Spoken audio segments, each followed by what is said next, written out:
Cuídame, trátame con cariño. Bienvenidos a nuestro programa Cuídame, este lindo proyecto que tiene como propósito la educación de los padres. Hoy con el tema número 3, Cuídame, trátame con cariño. Una historia muy triste narra que Carlota tenía tan solo 8 años. Para esa edad los niños son felices, sonríen, juegan, pero Carlota permanecía callada y aislada. Frecuentemente Carlota tenía moretones en sus piernas, también en su rostro, y manifestaba temores. Carlota era víctima de violencia física por parte de sus padres. Un día Carlota por error manchó el mueble de la sala con un marcador, lo cual causó un gran enojo en su padre, quien la golpeó tan fuertemente que Carlota quedó con graves afectaciones y tuvo que pasar varios días en el hospital en recuperación. Como Carlota, cada día por lo menos 43 niños en Colombia sufren violencia física. Generalmente el 80% es originada por parte de sus padres, familiares y cuidadores, aquellos que tienen el sagrado deber de proteger, cuidar y velar por la integridad de sus niños. Movidos por el enojo, violentan a los menores, causándoles graves afectaciones.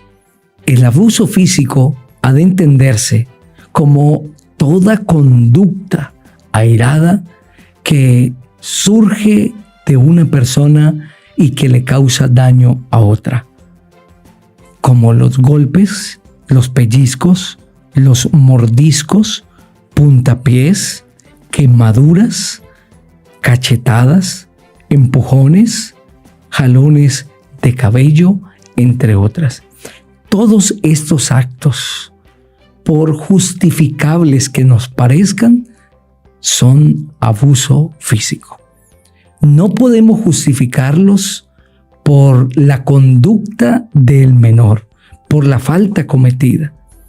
Equivocadamente a veces pensamos que dependiendo de la falta, asimismo debería ser el nivel del abuso físico. Es decir, que si la falta es grave, debo desquitarme dándole golpes, pellizcos, puntapiés o con lo que encuentre a paso. Sin embargo, no es este el propósito de Dios y no es la manera correcta de corregir una mala conducta. El abuso físico puede causar moretones, fracturas, heridas, laceraciones, traumas psicológicos, incluso hasta la misma muerte. Muchos menores tienen que ir al hospital fruto de un abuso físico, como es el caso de Carlota. El abuso físico es la manifestación de enojo, o es más bien una mala manifestación del enojo. Es el resultado de desbordar el enojo y de no controlarlo. ¿Pero qué es el enojo? El enojo es una emoción humana causada por factores internos o externos y se fundamenta en la frustración, el temor o el cansancio. Cuando se pierde el control de esa emoción, se vuelve destructivo. La Biblia presenta un texto que regula el enojo y que nos indica hasta qué momento o hasta dónde podemos nosotros exteriorizar, manifestar el enojo sin que éste provoque daños. Efesios capítulo 4, versículo 26 dice: airaos, pero no pequéis, no se ponga el sol sobre vuestro enojo. Y luego dice el verso 27, ni deis lugar al diablo. Airaos, dice el Señor, porque el enojo es una emoción.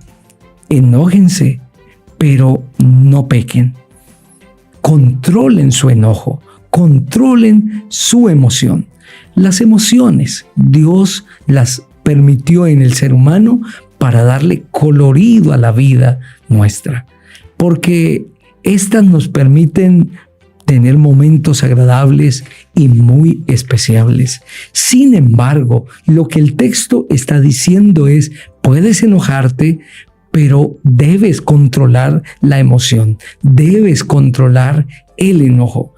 Toda emoción que se desborda y que se manifiesta sin control hace daño.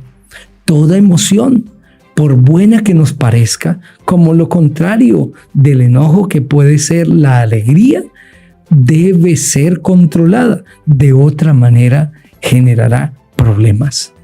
El enojo se puede manifestar, el descontento se puede manifestar, la ira, pero debemos controlarla, porque al manifestarla de esta manera desbordada, sin control, dice el texto que pecaremos. Un padre que se enoja contra su hijo, como es el caso de Carlota, y violenta a su hijo, movido por el enojo, no solamente le ha fallado a su hijo y a su familia, sino que ha pecado contra Dios. Por lo tanto, no solo debe pedir perdón a quien agredió, sino que también ha de pedir perdón a Dios, porque le ha fallado al Señor. ¿Cómo se debe expresar entonces el enojo? Sin agresividad, sin lastimar a otro, respetándose a sí mismo y respetando a los demás. Porque puede ser que alguien equivocadamente piense que puede manifestar el enojo sin hacerle daño a alguien, pero sí se hace daño a sí mismo. Se da golpes a sí mismo para no tener que dárselo a otro. No está bien. Debe manifestarlo sin hacerse daño a sí mismo y sin hacerlo a otro, respetándose personalmente y también respetando a otros. ¿Cómo disciplinar a nuestros hijos efectivamente? Entonces se podrá estar preguntando. La única manera de poder guiar a mis hijos, orientarlos, y la única manera de que me obedezcan es manifestando mi ira desbordada. Entonces, ¿cómo podré disciplinarlo? Debes tener en cuenta por lo menos 9 conceptos. Número 1, disciplina significa enseñar, no castigar ni maltratar. La disciplina se ha de manifestar con amor, y disciplina es instruir, es enseñar, es dar lecciones, no es maltratar. Segundo, recuerda que tu hijo es inteligente y has de tratarlo como un ser inteligente. Que tu hijo es inteligente debe entenderse que tu hijo tiene la capacidad de tomar decisiones. Tu hijo tiene la capacidad de resolver problemas.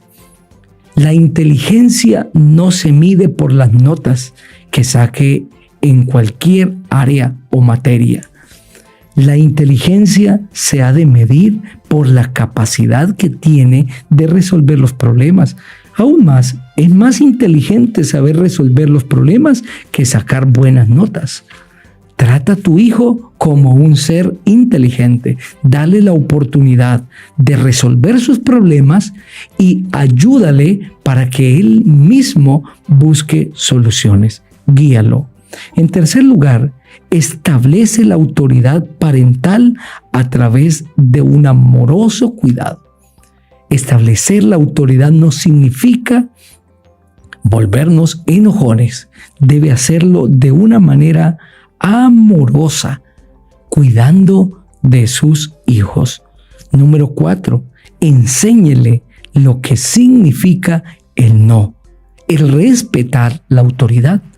Enséñele a respetar normas y leyes, a entender que no siempre se puede cuestionar las normas, que hay momentos en que el no es suficiente. Número 5, mantén firmeza y paciencia. Que tu firmeza esté acompañada de amor. El hecho de que seas amoroso y comprensivo no significa que debes ser endeble. Debes mantenerte firme y ser paciente también. Mantente firme cuando sabes que estás haciendo lo correcto.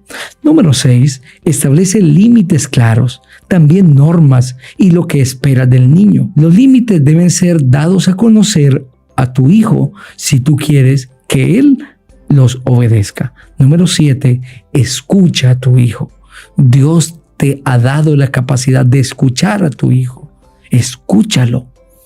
En el escuchar hay sabiduría. Número 8, préstale atención cuando se comporta bien. Encomie a su hijo cuando se comporta bien.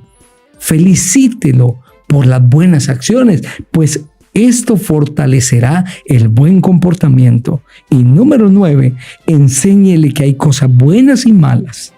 Darle un juicio moral a las acciones le ayudará a tomar buenas decisiones. Pero sobre todo, evite el maltrato físico. No lo hagas con tu hijo, pues te vas a arrepentir. Los daños serán terribles. En la lección de hoy hay una actividad que has de desarrollar, pues esta te ayudará a ser mejor papá. Y si es que tienes problema con tu enojo en la educación de tu hijo, esta actividad te ayudará a manejar y controlar tu enojo. Realiza un listado de las cosas que te hacen enojar con tu hijo. Luego abajo escribe cómo reaccionaste cuando te enojaste. ¿Qué debes mejorar?